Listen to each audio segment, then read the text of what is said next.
We have done everything to get Michael to me. Because you're an idiot! You know, I know when I'm wrong. You do dumb. And all I was trying to do, I swear, was help my husband out. I'm out! She's How about that? taking your car apart! There's your cake, Master. I feel like I'm attacking myself by saying this, but the biggest Karen, 90 Day Fiancé, is back. Before we keep going, don't forget to like, comment, subscribe, all the good things so we can continue to grow this community. I can't do this without you guys, so let's get to it. Right off the bat, we get to see how Lauren has been doing, and her recovery has been great. She's still in a little bit of pain, but Alexi has been doing an excellent job taking care of her. And I mean, he just takes care of her the way that a husband has to, and that's it. There's nothing else happening with him. That's it? Since their last fight, Mahmoud is still sleeping on the air mattress.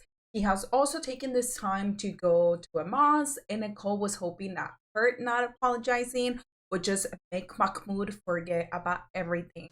He's been accusing me of cheating on him, accusing me of all kinds of things. Nicole says they got into a fight, that he has been accusing her of cheating, and that she cannot take this anymore. When we check in with Mahmoud, he tells us that he messaged her around 8 p.m. saying, "I'm going back home," but didn't get home till 2 a.m. in the morning and was also drunk. He asked her, "Who were you with?" She said, "No one." He asked her to check her phone. She said no, and then accused her of cheating. So this make me feel sure like there's something she don't want me to see. According to Nicole, there's no way that she cheated on him because she has no time on her hands. And she wouldn't even want to cheat on him. And that all he's trying to do is control her. So that's just more of his bull, I think, control stuff. To Mahmoud, Nicole lying about her whereabouts makes him understand that his feelings are not valid and that he cannot trust her, so he would rather get a divorce. Because if he doesn't love me or have any feelings for me, that changes absolutely everything. Again, Nicole has heard the word divorce many times, but hearing him say, "I have no feelings for you," is a different type of pain. She would not stay in a loveless marriage, but an abusive one, of course she will. When Mahmoud walks back inside the house, he tells Nicole he can't do this anymore. Like what? When I ask you where you are, you said I'm at work. Nicole's like, "Do what?" When I asked you where you were, you said you were at work. And she's like, "Well, I was at work, but then I texted you I was coming back, but then I had to go see my friend because she had gotten in a fight with Jolie. And then we had a drink." Mahmoud is like, "Oh, so now you made the story up." I went to Olga's and picked her up, and me and Olga had a drink. Now you made your and story, then, no, yeah. that's what I told you. Yeah. She's like, "Oh my God, who cares? How annoying." Mahmoud cares, Nicole. He's your husband. If he was the one drinking and getting home at 2 a.m. in the morning, you will be raising hell and flipping the entire house upside down. She then tells him, "You know what gets me worked out? You, Mahmoud. Are you part of the CIA? You're freaking crazy." And this is what I mean by Nicole has zero regard of his feelings. Right away, when things start going south, all she wants to do is get defensive and start insulting him over and over again. Her insults might not be "you're an idiot" or "you're stupid," but her saying things like that are also just insane for her to do. You freaked out. And I know when you freaked out, you have something, I know your way. According to Mahmoud, when he asked Nicole to see her text messages, she acted weird and freaked out, which made him feel like she was actually hiding something, because she usually gets like that when she's hiding something. But Nicole thinks that he treats her this way because she's an American. But us that have seen what's happening now know that it's not because she's an American. It's because she agreed to marry him and convert into his religion. Mahmoud tells her what we have all been saying. Since the moment I got here, you have only done things to make me upset. The way that you've been dressing, you drinking alcohol, bringing your friends over, and just like Pooh said, Nicole's trying to get payback. Because right after this statement, she tells him, "Well, yeah, that's after 4 years of doing everything you wanted me to do. And all of that for you to think that I was not good enough. Mahmoud tells her, You just want to show me you have the power here. This is my way, you accept or not, you.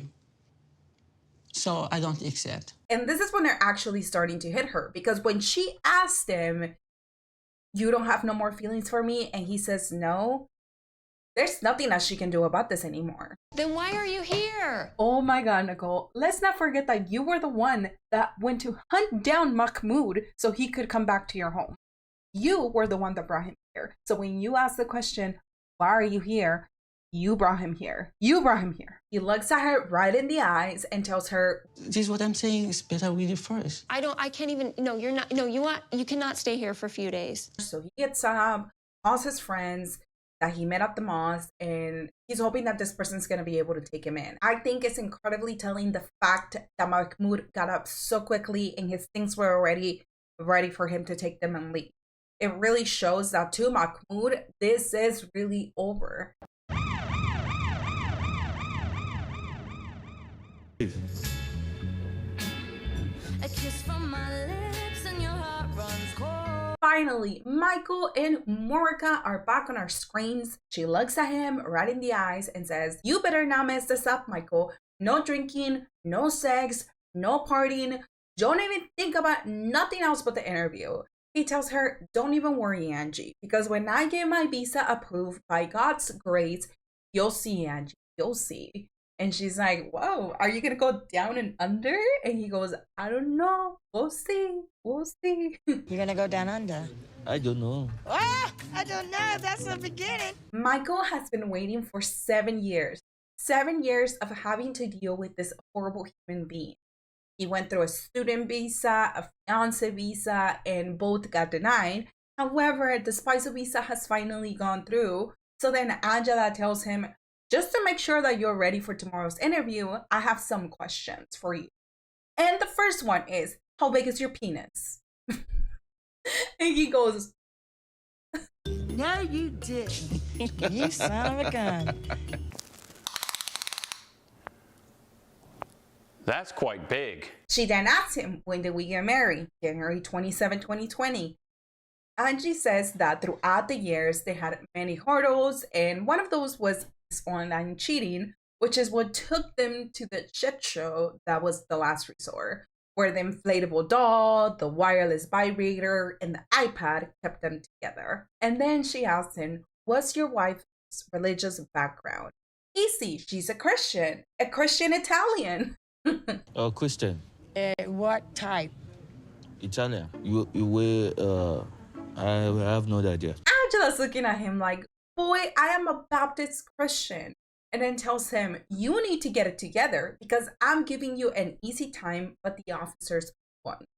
Michael is very sure about the interview, and I was wondering how the hell did he not get nervous? Like, Angie, we are going. Okay. We are going home together. Okay, I just want to let you know. how? The other day, I went to get my fingerprints done for immigration purposes, and I was shaking the entire time. And it was an easy thing to do. I cannot imagine going for an actual interview and not being nervous.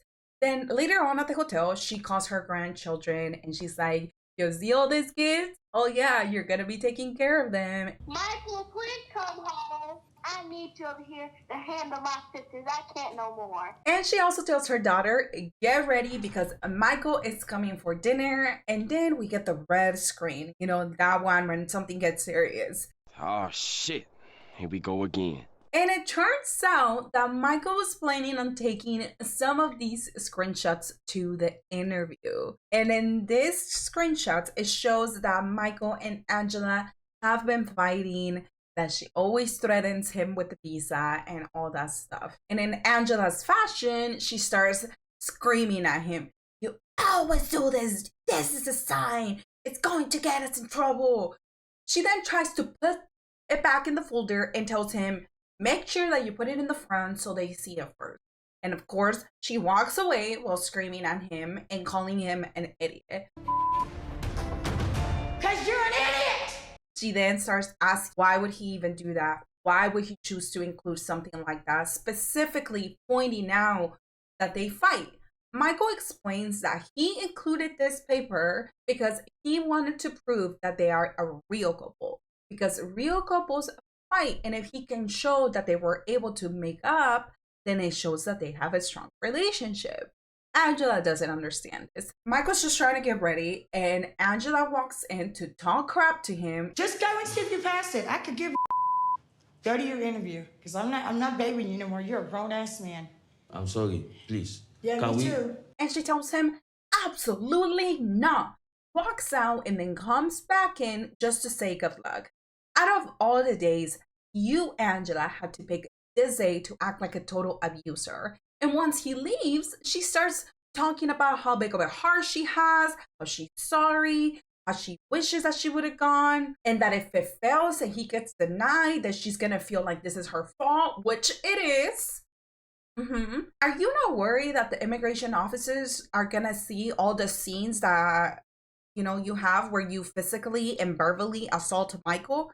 Like, that doesn't cross your head? But now it's Jasmine's turn to gaslight Gino. After she finally confessed to him that she's not sure about having kids with him, she brings him a coffee and then she's like, how are you feeling today, honey? Are you feeling better? Gino's like, no, I don't. I cannot believe that you made a life decision without me. And he's hurt, deeply hurt. He then tells her, it is my dream to at least have a biological child, and you're taking that away from me.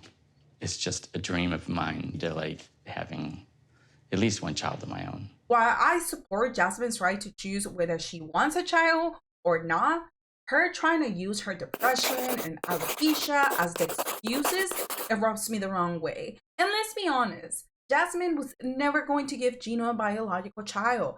She knew it the moment that she got all the surgery. She also tells him that the fact that her kids are not here is one of the main reasons why she doesn't want to have a child. How can she bring another kid into the world while her kids are not here? Gino is like, why didn't you tell me this before? She tells him, I'm not saying, no, I don't want it. Let's put it on hold. Sure, let's put it on hold. Gino might be incredibly upset, but the way that he understood where Jasmine was coming from and acknowledged her feelings is an example of what Jasmine needs to do in the future that she has not done yet.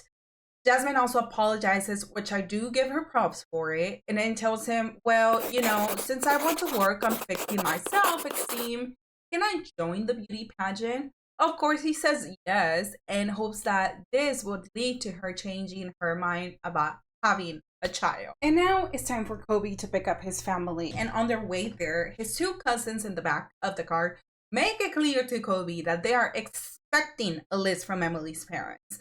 And Kobe asks him, well, what if there wasn't a list? What then? But his cousin is not having it. And he tells him, this is our tradition. It is a sign of respect to our God. Kobe understands how important this is, and he really, really hopes that after all the things that he has done for Emily, her mom is just gonna put it aside. So the least I'm expecting of her is just to, go with the flow of my tradition. Back in the house, Emily's mom is already telling her that she has concerns and just a couple questions about the tradition. Once Kobe's family arrived, they sent Emily away because in their culture, the woman must not be present for the beginning of it. Then the cousin tells the parents, we heard that there's a beautiful flower named Emily and we came to pluck it. So where's the flower? There she is. Kobe explained to Emily's dad what he had to do when Emily came out, and he again delivered on making this process as smooth as possible. And now it's his cousin's turn. And he tells Emily's father that as an African man, the woman belonged to them. If we want to confirm that the woman belongs to us. And here is where Emily's mom wants them to explain what they mean by belonging to them. Again, he goes into detail and explains to them that the moment that they pay for Emily, she does not longer belong to the house and becomes property of Kobe. Yes, you heard that right. Property. Mom then says that this feels like the moment that she says yes to you, she is not longer part of their family, but it gets worse because then he tells her that if Emily dies, she would be buried here because she is now Chloe's property. Again, The problem in this conversation is the use of the word property, because Kobe and Emily don't even have a relationship where he constantly tells her, you are my property and you do as I say. The word property is a very difficult word for us. What is difficult for that? Things like that. And we also see how much this affects Emily's dad too. Throughout this entire time, he has been very, very understanding and nice about everything happening and has done every single thing that Kobe has asked for. But right now, when you're referring to his daughter as a property, then yes, we are gonna have an issue, because that's not how they see it, and that's not what they want their daughter to, look like. And the fact that this man won't even like bring it down a little bit, he continuously says property, property, property. So let me know what you guys think about that, because I would love to hear you guys' thoughts on this. And last but not least, we have Liz and Ed. Riley and Liz are packing. Liz asks Riley if she understands that she's not coming back. Riley's like, no, I wasn't aware of that. She looks a little sad, Liz then says that she already explained to her that there won't be a wedding, that it won't be in her life any longer. And then Liz then tells us that she doesn't know what to do. She doesn't know where to go because she left her entire life in San Diego and now she has to start from ground zero. I mean, I completely gave up everything to move out here. Everything. It's not easy. What happens next is something that I can relate to, and unfortunately, it pains me. As they are walking out, Ed asks Liz if he can have a minute with Riley. And while Liz was hesitant, she agreed to it. Riley sits down and Ed apologizes to her and tells her that even though he might never see her again, he's always going to love her and care for her. As someone that has experienced this moment multiple times for a long, long time, I could never remember why those men left, but the fact that they did. But what I do remember is that I was once again fatherless, that I just wasn't good enough for a father figure to stick around. Once they're leaving, Ed asks Liz when she's coming back, and she's like, I don't know. And then Liz starts telling him when the trash is getting picked up, and I was just there like, why are you helping this man? How does he not know when the trash stops by? And once they're gone, do you guys know what Ed was thinking about? He was wondering if he should hire a maid. Not if Liz is going to be okay or if she needs help. No, a freaking maid. For the preview, we are going to continue the conversation about being someone else's property. So you become their property. How do you feel about that? Liz is crying in the car because Ed, there's something unthinkable. And if she would have known that he was going to do that, that she would have never kept Riley around. If I had any thought that this was going to happen, I would have never had Riley involved in this. And then Michael getting approved for his visa. So come back next week. Actually, come back tomorrow so we can talk about Rob and Sophie. Don't forget to like, comment, and subscribe. I will be covering Love in Paradise. And this season is just crazy. I'm having so much fun with it, and I hope you guys are. So don't forget about your thoughts. Let me know how you feel. Let me know what you think about all the topics that we covered today, and what's your least favorite couple so far. Thank you and have a great bye.